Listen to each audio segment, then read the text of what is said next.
Oui, je suis venue auprès du préfet pour lui prêter main forte. Je pense que le président de la République, Macky Sall, aujourd'hui, nous sommes plus que fiers de lui après ce discours qui nous a servi la veille du 4 avril. Féliciter également les forces vives de ce pays qui ont accepté que le chef suprême de la nation fasse ce qu'il fallait faire durant ces moments difficiles. Et donc la solennité de la manifestation, mais la sobriété de la manifestation.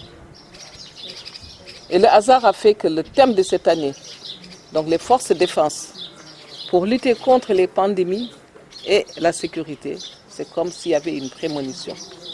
Nous les félicitons pour ça. Donc je suis venue pour prêter main forte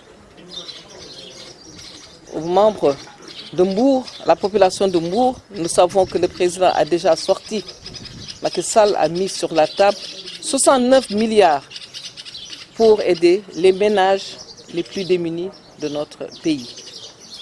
Mais nous nous sommes dit que ce n'est pas assez. Ce n'est pas assez parce que nous savons que nous sommes dans un pays de solidarité. Un pays qui s'intitule la Teranga. Cette Teranga, nous savions que les gens vivent au jour le jour, mais également parce qu'on se soutient mutuellement.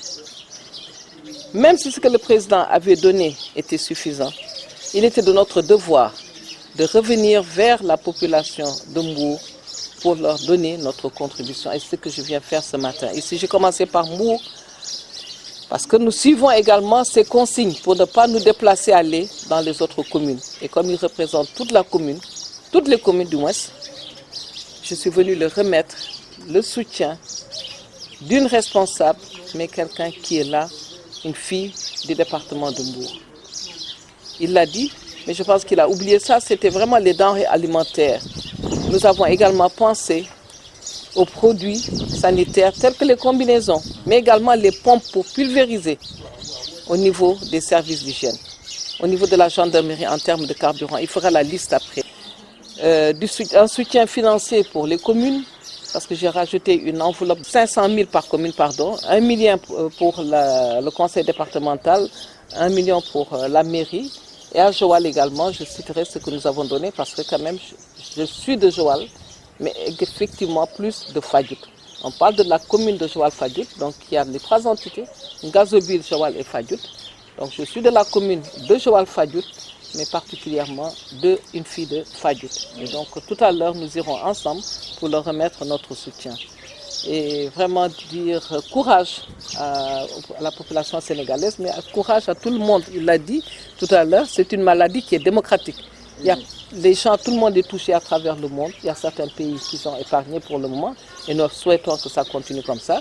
Et nous félicitons également le ministère de la Santé qui a su maîtriser et qui jusqu'à aujourd'hui vraiment tient bon. Et nous la félicitons, nous les encourageons, de même que les autres ministres qui sont impliqués, notamment le ministre de l'Intérieur, le ministre des Forces armées, mais tous les autres ministères qui sont impliqués dans cette lutte pour essayer de maintenir cet état d'urgence. Et nous espérons que nous n'aurons pas, et nous le souhaitons et nous prions pour ça, que nous n'en arrivions pas à l'état de confinement et que le peu de morts que nous avons, nous en saluons le Seigneur, mais nous tendons encore les mains pour lui demander pardon et que cette pandémie quitte le monde.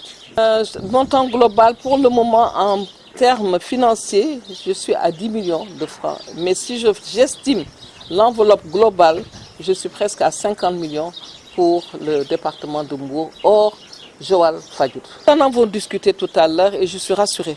Parce que quand on parle de côte, je lui ai parlé du cas de Joal-Fadiout. Il y a eu 2 cas, je pense, pour le moment. Des pêcheurs de Joal qui étaient en mer et qui sont revenus. Et donc ils sont descendus. La prise en charge a été bien faite. Il vous l'a dit tout à l'heure. Il y a des endroits qui ont été réquisitionnés pour confiner les gens qui viennent et qui présentent quelques signes. Je pense qu'il l'a dit tout à l'heure. Mais le ministère de la Santé s'en occupe. Parce que tout ce que nous avons comme information, nous le remontons au niveau du ministère de la Santé, ce qu'il a fait. Et aujourd'hui, la gendarmerie et toutes les forces vives qui doivent s'occuper de la côte, que ce soit les gardes-côtiers, les forestiers, parce qu'il y a les services des eaux et forêts qui sont là, les parcs nationaux, mais également des volontaires qui sont là, parce que vous avez entendu ce qui s'est passé à Ndayan. Les populations sont avisées aujourd'hui. Donc le long de la côte, il y a une bonne barrière qui est là, prise en charge par le gouverneur. Et je lui parlais du cas de espèce de Fadiout, où nous avons eu une information comme quoi une pirogue était arrivée, mais qui n'a pas accosté. Mais tout ça, il va le contrôler. Le dispositif est mis en place. Simplement rajouter qu'effectivement, à Fadiout, des populations viennent des autres localités environnantes. Mais là, il a pris l'information en main et de concert avec de qui de droit, des solutions vont être proposées à l'autorité qui est le maire de Joal Fadiout, donc qui est plus autorisé que moi à parler de ce problème. Mais néanmoins, je l'ai informé pour que quand même ces populations qui quittent les villages environnants, qui viennent par le cimetière de Fadiout, soient aujourd'hui plus contrôlées. Bon, c'est à lui de voir avec les autorités aujourd'hui ce qu'il y a lieu de faire. Mais effectivement, la situation est préoccupante parce que quand même l'île est habitée par une population très vieillissante. Et nous pensons que cette maladie, par rapport à ce qu'on a eu à entendre pour d'autres pays, s'attaque beaucoup plus aux vieilles personnes. Donc par rapport à ça, les gens sont en train de voir, peut-être qu'on ne peut pas arrêter, mais diminuer quand même la fréquentation. En tout cas, du point de vue touristique, je pense que c'est ce qui a expliqué d'ailleurs le premier lot que j'ai offert, d'un montant pratiquement de 40 millions également en matériel sanitaire, masques, gants, combinaisons et autres, et quelques denrées. Parce que on nous avait avisé qu'il y avait beaucoup de touristes au début de la maladie qui allaient se promener. Mais c'était un phénomène naturel et normal parce que les gens ne maîtrisaient pas encore l'ampleur de la gravité. Et donc, on les avait avisés pour leur donner des gants et des masques. Mais après, maintenant, avec les efforts que le ministre du Tourisme a eu à prendre, les efforts que la gendarmerie, la police et les préfets, la territoriale, aujourd'hui, cette situation est maîtrisée.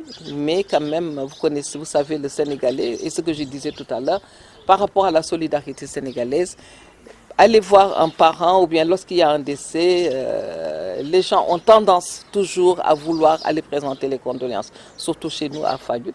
Mais de plus en plus, les gens comprennent et prennent des mesures sans qu'on ait besoin de les pousser à les faire.